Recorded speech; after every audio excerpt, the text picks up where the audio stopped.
installHUB.com. Streamlining your installations. Hello, thank you for listening and joining me on the pod. We've made it to Friday the 19th of May. You've guessed it, another busy week in the industry. So let's see what's been going on. Kickstarting with this. A leading Crewe-based employer has invested $10 million into its EV division, following the recent acquisition of two EV solution companies. On Wednesday this week, Radius, the global mobility and connectivity leader headquartered in Crewe, announced the £10 million investment into its EV division. The multi-million investment comes as Radius recently purchased two EV solution companies, EV Charging Solutions and EV Back Office. Radius is now nearing the completion of its new technology hub on Arden Square in Crewe. The £10 million is being used to bolster the headcount within its charge team, as well as investment into charging hardware. Radius is now uniquely placed to support businesses with their EV transition and charging needs as it prioritises sustainability to meet the government's targets. Now, used electric cars are looking more tempting than ever after a big depreciation hit. Faster depreciation means used EV deals may look tempting next to more expensive hybrid and, of course, the petrol rivals. According to analysis from Autovista, the company which owns the Glasses Guide and tracks car residual value, the average retained value in April for a used electric car after 3 years and 36,000 miles is 47.6% of its new cost. That's in stark contrast to the retained value of self-charging hybrid models at 72.8% and petrol engine cars at 67.1%. Now, even supposedly out-of-favour diesel performed much better than electric cars, retaining an average of 6.1% of their value. If you live in Telford, then you will be pleased. Telford is set to get 70 more electric vehicle charging points. Electric vehicle charging points will be installed in 21 car parks following a successful bid for government's money. Telford and Wrecking Council said it originally planned to bid for funding for 44 charging points across 10 car parks, but decided to take a more ambitious approach. The £683,370 it received from a Department for Transport fund will pay for 70 charging points. It said each will have sockets to allow 2 cars to be charged.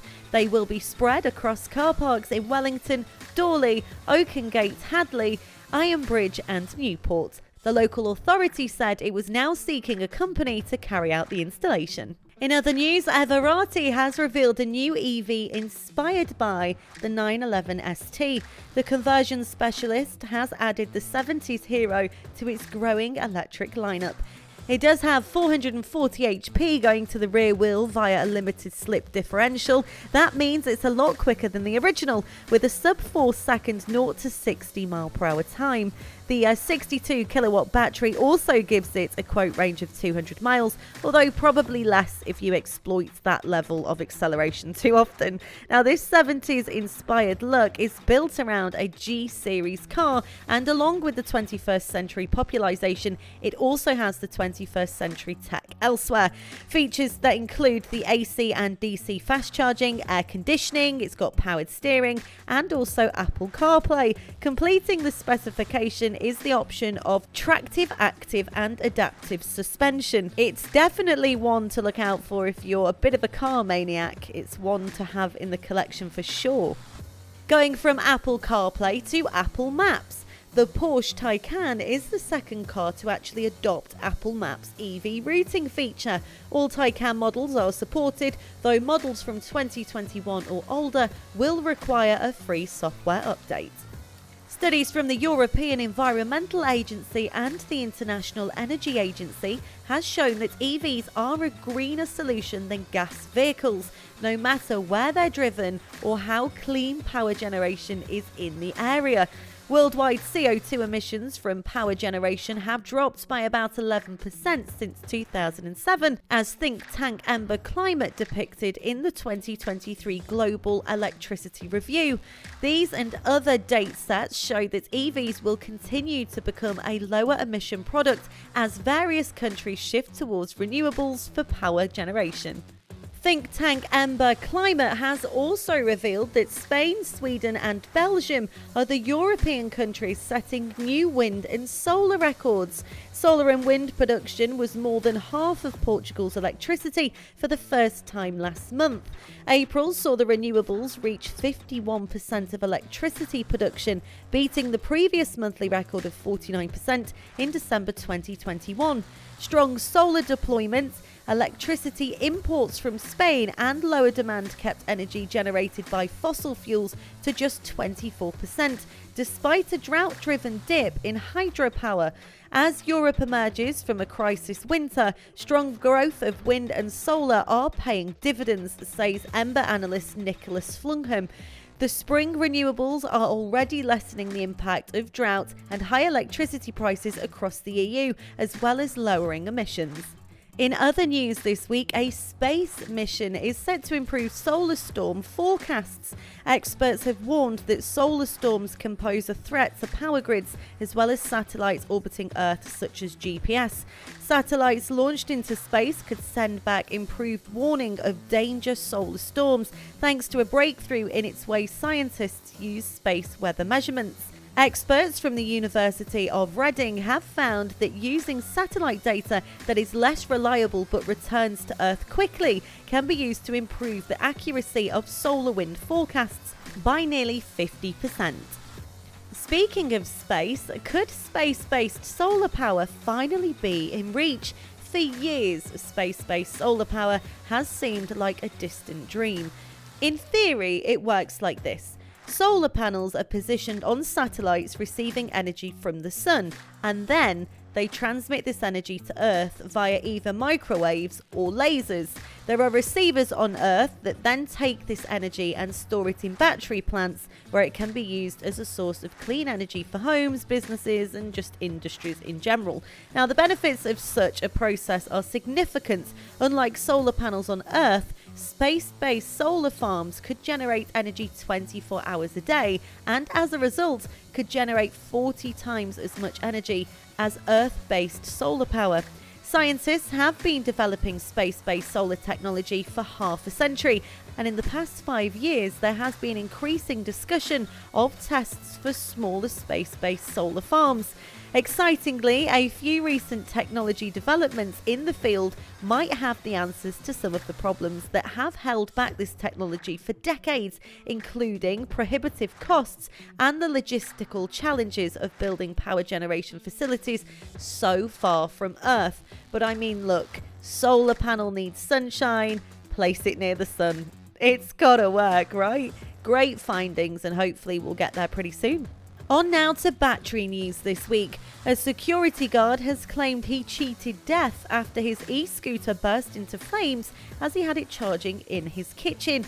Footage released by the London Fire Brigade showed the lithium battery exploding in a cloud of toxic smoke as flames of more than 1,000 Celsius melted the vehicle within seconds. Luckily, nobody was hurt, but please do let this be a warning.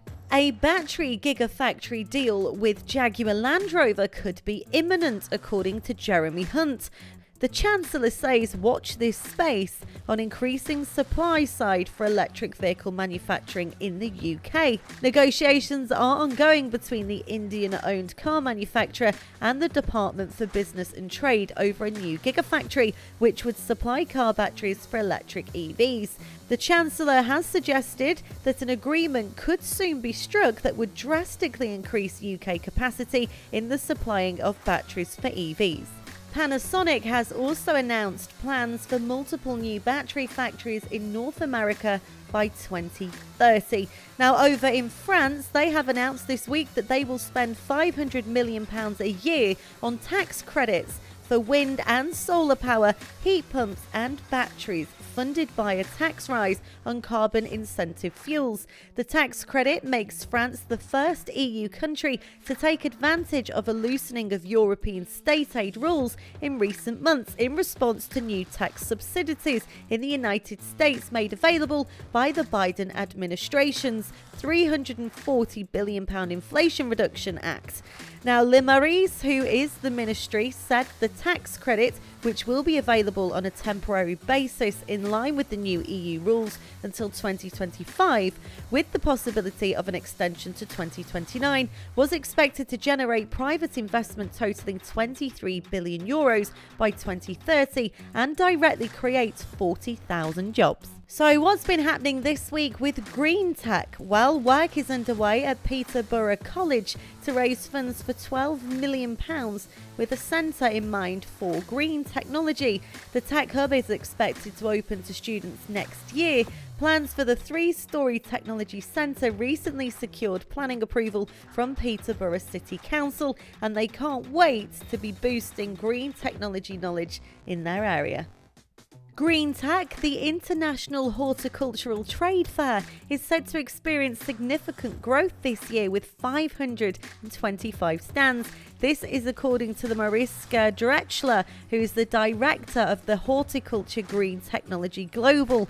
Themes such as chemical-free farming and renewable energy are trending in the industry. Also, there is a growing emphasis on biodiversity. Mariska also notes that sustainability is not just about what suppliers deliver, but how they operate their own businesses.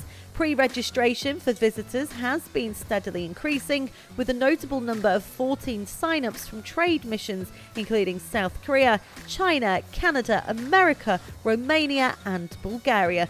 This year, access to the trade fair is free for those invited by an exhibitor, whilst other visitors can purchase tickets.